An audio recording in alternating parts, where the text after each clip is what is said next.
খড়ি। কি দরকার বলো?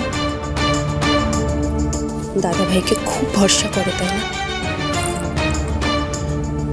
সেটা তো খুব ভালো কথা। তুমি প্লিজ আমাকে ভুল বুঝো না। দেখো, আমার তো কোনো ইন্টেনশন নেই তোমাদের দুজনের মাঝখানে কথা বলার বা তোমাদের দুজনের মধ্যে কোনো ভুল বোঝাবুঝি সৃষ্টি করার। কিন্তু কোনো মানুষের পক্ষে না তার প্রথম ভালোবাসাটা ভুলে যাওয়া সহজ নয়। দেখো, আজকে পার্টিতে কত লোক এসেছিল বলো, আমরা নিজেরাও কিন্তু সেখানে ছিলাম। কিন্তু দুতি যখন পড়ে গেল তখন ওকে বাঁচাতে কিন্তু সবার আগে দাদা ভাই এগিয়ে গেল।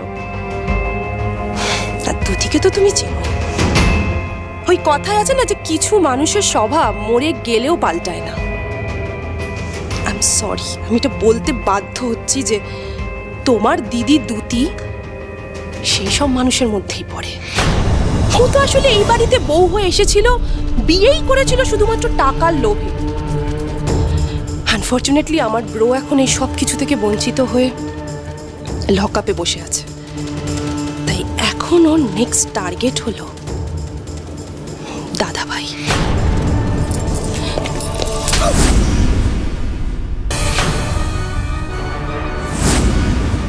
অনেক হয়েছে কি আর একটা বাজে কথা তুমি বলবে না। তোমার সাহস কি করে হয় তুমি আমার স্বামীর নামে, আমার দিদির নামে এতগুলো নোংরা কথা বলো? বিশ্বাস ভালো, কিন্তু অন্ধবিশ্বাস না। তুমি দাদা ভাইকে বিশ্বাস করে ভুল করছো, আর যেদিন তোমার এই ভুল ভাঙবে না, তুমি আফসোস করার কোনো জায়গাও পাবে না। কথাটা মিলিয়ে নিও।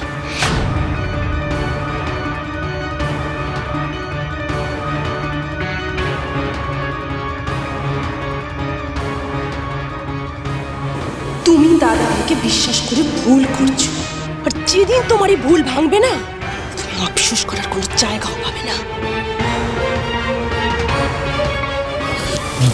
শুনুন, একবার একটু ঘরে আসুন তো।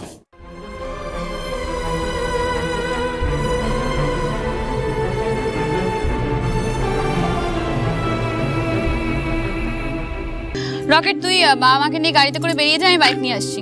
ওকে বস। বনি, বনি দাঁড়ান। আপনি এখানে?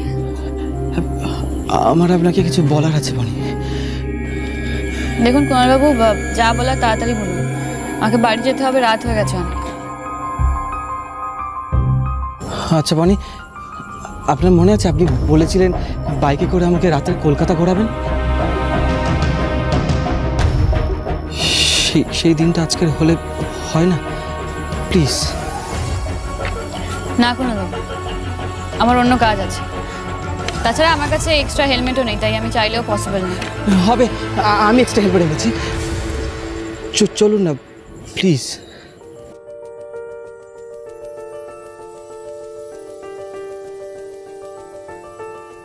ঠিক আছে।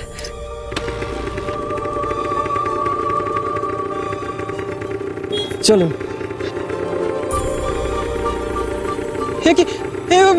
বনি দাঁড়ান, ছেড়ে যাবেন না আমার বনি।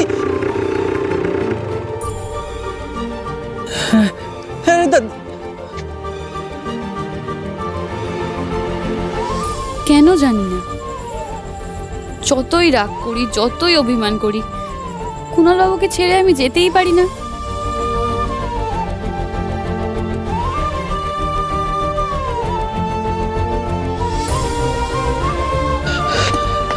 কি হলো, আপনি ছেড়ে চলে যাচ্ছিলেন কেন আমায়?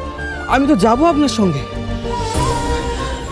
দেখুন, বাইকে কিন্তু বেশি পেট্রোল নেই, তাই বেশি দূর ঘোরাতে পারবো না, কিন্তু যতটা সম্ভব আমি ঘুরিয়ে দেখাচ্ছি।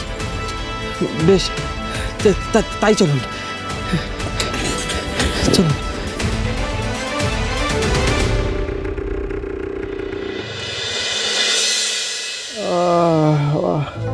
দাঁড়ান, এই জায়গাটা, এই চোখের ওপর দিকটা, হঠাৎ করে কি জোর মাথা ধরে গেল।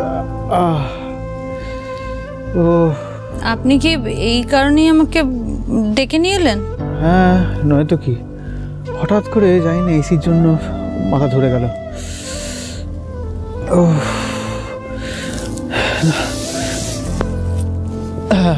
এবার দিন। এটা কি হলো? আপনার মাথা টিপে দেওয়ার সুবিধা করে দিলাম। আর দেখুন, শর্ত অনুযায়ী আমার হুকুম কিন্তু আপনাকে তামিল করতে হবে।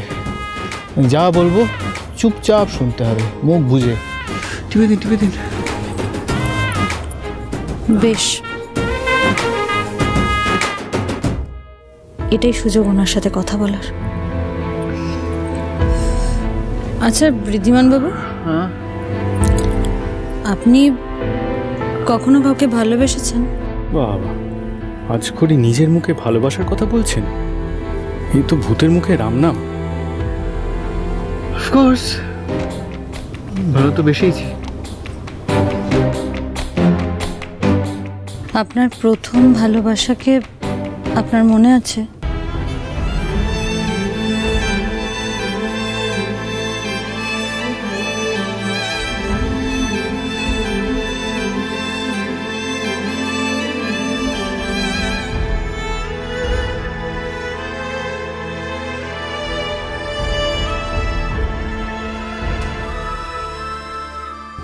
আপনি কি আজও তাকেই ভালোবাসেন? অফকোর্স, মনে থাকবে না কেন? প্রথম ভালোবাসা ভোলা যায়? আর তাকে দেখেই তো ভালোবাসা কি সেটা বুঝেছিলাম।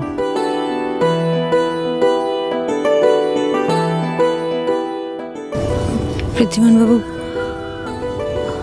আপনার সাথে আমার কয়েকটা কথা আছে। আসলে কয়েকটা কথা একটু জিজ্ঞেস করার আছে। আমি চাই না যে আমাদের মধ্যে নতুন করে আবার কোনো ভুল বোঝাবুঝি তৈরি হোক। আর স্বামী স্ত্রীর মধ্যে যদি একটা স্বচ্ছতা থাকে তাহলে তো কোনো রকম কোনো ভুল বোঝাবুঝির জায়গা থাকে না, তাই না? তাই আমি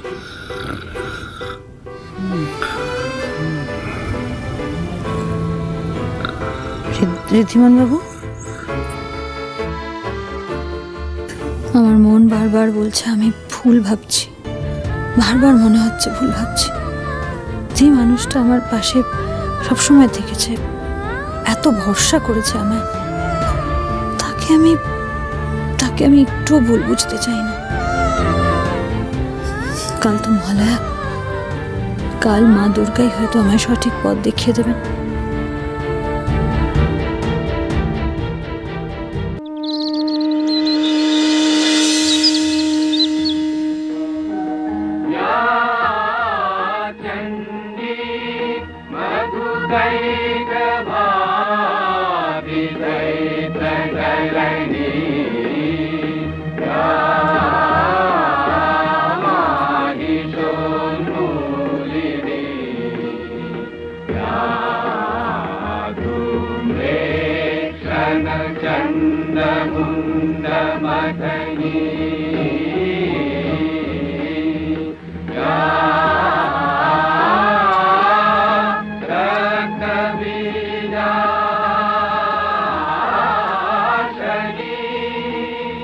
খুড়ি কোথায় ছোট মা?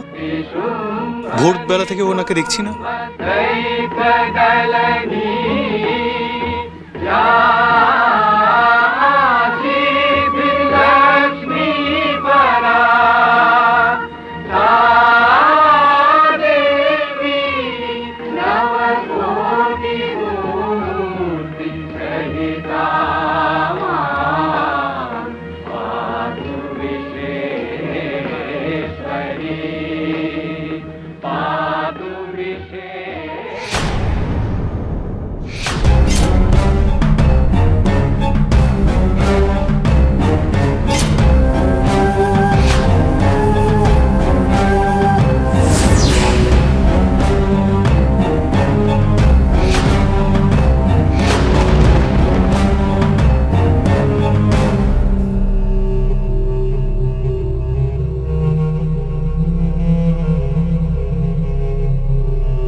কেসে তোমার বোন আমাকে ধরেছিল, ওই জন্য তো।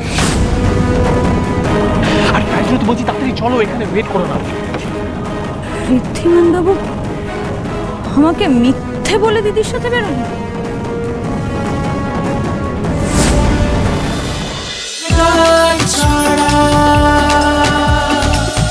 চলো চলো চলো চলো চলো পাল্টাই।